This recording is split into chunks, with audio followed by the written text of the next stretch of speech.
आप देख रहे हैं न्यूज इंडिया टीवी, आपकी आवाज आपके साथ।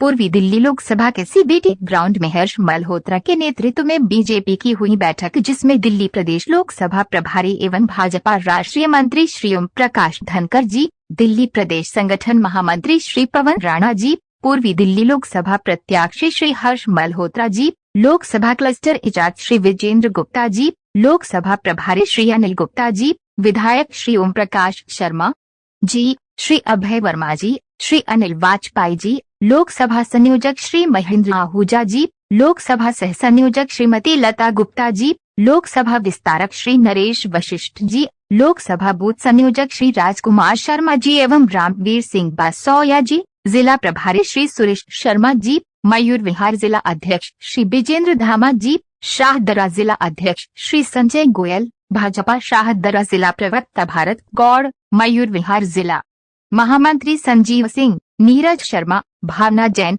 शाहदरा जिला महामंत्री रोमेश गुप्ता, गीता शर्मा, दीपक गाबा, शाहदरा जिला उपाध्यक्ष भूषण ठक्कर, विजय शर्मा, विनीत जैन आदि सहित 1600 से अधिक लोगों ने कार्यक्रम में भाग लिया। न्यूज इंडिया टीवी से सुशील भारद्वाज की रिपोर्ट, दिल्ली से। आज 2 लोकसभाओं की बैठक हुई है। एक लोकसभा की बैठक परसों हुई थी। आने वाली 13 और 15 तारीख में बाकी 4 लोकसभाओं की इसी तरह की बैठकें होंगी। उत्साह आप खुद महसूस कर रहे हो। भारतीय जनता पार्टी का कार्यकर्ता पूरी तरह से जोश में है और ये मान रहा है कि 2024 का चुनाव लॉन्चिंग पैड है विश्वगुरु भारत के लिए, समर्थ भारत के लिए, विकसित भारत के लिए। और वो कटिबद्ध है। फिर से 7 की 7 सीटें, दिल्ली की जनता का आशीर्वाद मोदी जी को मिलेगा। 400 में 7 सीटें दिल्ली की भी होंगी। जैसे आपने कार्यकर्ताओं के उत्साह को देखा, गीत भी आपने सुना कि फिर से एक जो है मैं मोदी जी की सरकार देखना चाहूँ, अब की बार मैं 400 पार देखना चाहूँ। तो ये गीत भी जो है सभी लोकसभा में बज रहा है और कार्यकर्ताओं में भी इसकी लोकप्रियता बहुत बढ़ी है। जो दिल्ली में दिल्ली की सरकार थी, अब वो सबके सामने उनका सच आ गया है कि आप पार्टी की सरकार पूरी तरह से भ्रष्ट थी और भ्रष्टाचार के कारण से ही वो जेल में है। और ये भारत ऐसा देश है जो भ्रष्टाचार को स्वीकार नहीं करता। कभी जेपी मूवमेंट हुआ, कभी गुजरात में चमन भाई के खिलाफ आंदोलन हुआ, बिहार से आंदोलन हुआ। हम उस समय 10वीं में पढ़ रहे थे जब ये आंदोलन हुआ और सरकारें बदली थी। तो भारत भ्रष्टाचार को स्वीकार नहीं करता, बाकी सब चीज़ों को स्वीकार करता है। तो जो भ्रष्टाचार के खिलाफ आंदोलन करते हुए सरकार में आए थे, आज उन्हीं से हाथ मिलाते हुए और भ्रष्टाचार में पूरी तरह से लिप्त हैं। मैं 5 विभागों का मंत्री रहा हूँ और मंत्री बनाते समय 2 ही बातें ध्यान में होती हैं। कुछ विभाग ऐसे होते हैं जिससे सरकार की कमाई बढ़ती है और कुछ विभाग ऐसे होते हैं जिसमें जनता को अधिक से अधिक सहायता दी जाती है। जैसे वृद्धावस्था पेंशन है, मैं बढ़ा के देता हूँ तो जनता में खुशी जाती है। लेकिन अगर मैं रेवेन्यू मिनिस्टर हूँ, मैं ऐसे डिपार्टमेंट को संभालता हूँ जिसमें पैसा ज़्यादा है सरकार चलाने के लिए, तो वो भी एक काम है। लेकिन इन्होंने ऐसा काम किया कि ठेकेदारों को ज़्यादा पैसा दे दिया, इन्होंने जो है शराब बनाने वालों को ज़्यादा पैसा दे दिया और उसी कारण से ये मौके पर पकड़े गए हैं।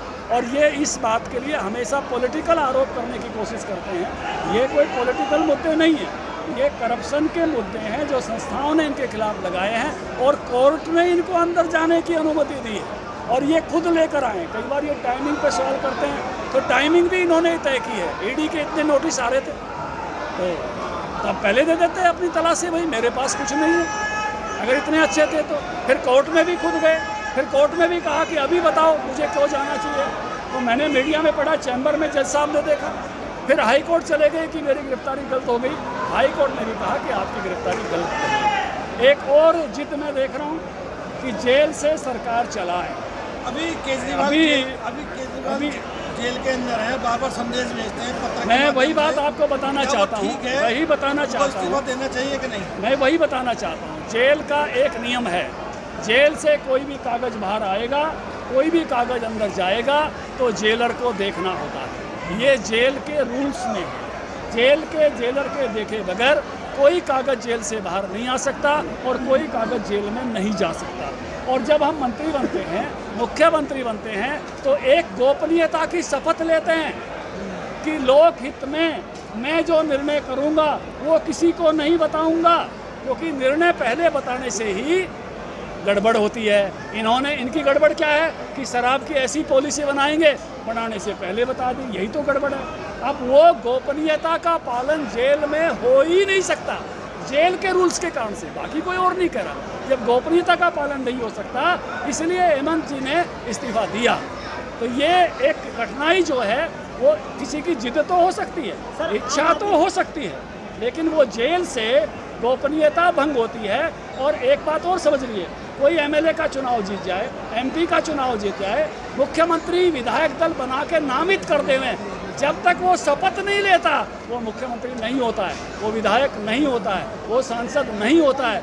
उसको सांसद का स्टेटस, विधायक का स्टेटस, मुख्यमंत्री का स्टेटस शपथ के बाद मिलता है, और शपथ है गोपनीयता की, निष्ठा की। सर, आम आदमी पार्टी के नेता बीजेपी पर गंभीर आरोप लगा रहे हैं कि आप उनकी पार्टी को खत्म करना चाहते हैं, उनके जितनी भी लीडरशिप है उनको तोड़कर बीजेपी में शामिल करना चाहते हैं। मुझे लगता है कि आपने ध्यान से नहीं सुना।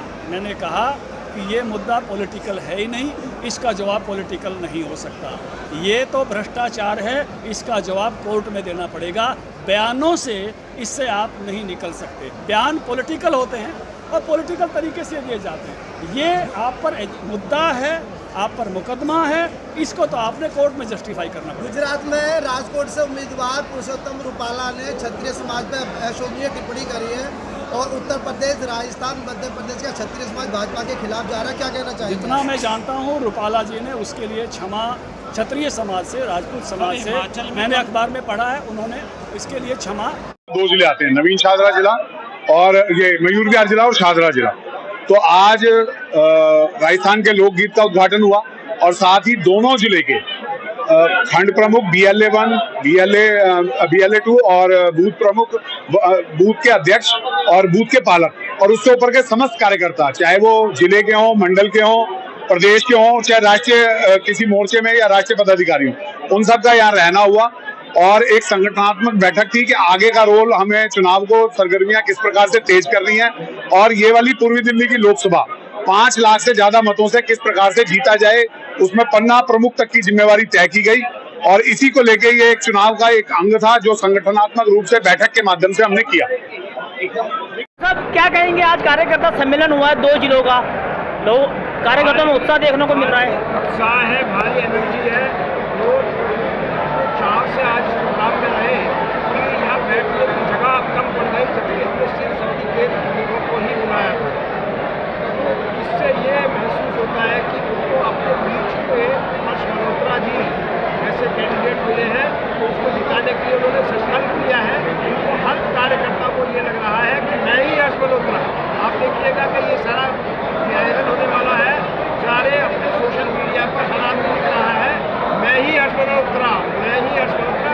उसी भावना से काम कर रहा है, उसको ओनरशिप ली है इस इलेक्शन की, इस कार्यकर्ता ने। मैं मालिक हूँ, ये मेरा चुनाव है, इस भावना से ये कार्यकर्ता यहाँ काम कर रहे हैं। सर, इस कार्यक्रम में देखा गया है कि जो बीजेपी का पटका है वो भी बदल गया है कार्यकर्ताओं में, और आपके गले में भी है मोदी की तस्वीर है और भारत का चित्र है। यही है कि ये नया भारत बनाना है, ये चुनाव ये नया भारत बनाना है, भारत को भारत की तरह सोचने के लिए बनाना है, भारत को अगले 5 साल में कैसा भारत होना चाहिए, ये चुनाव है। इसीलिए ये लक्ष्य है कि भारत को नया भारत बनाना है, भारत को एक विकसित राष्ट्र बनाना है, भारत को एक विरासत जो खोई हुई थी उसको वापस लाना। आप देख रहे हैं न्यूज़ इंडिया TV, आपकी आवाज़ आपके साथ।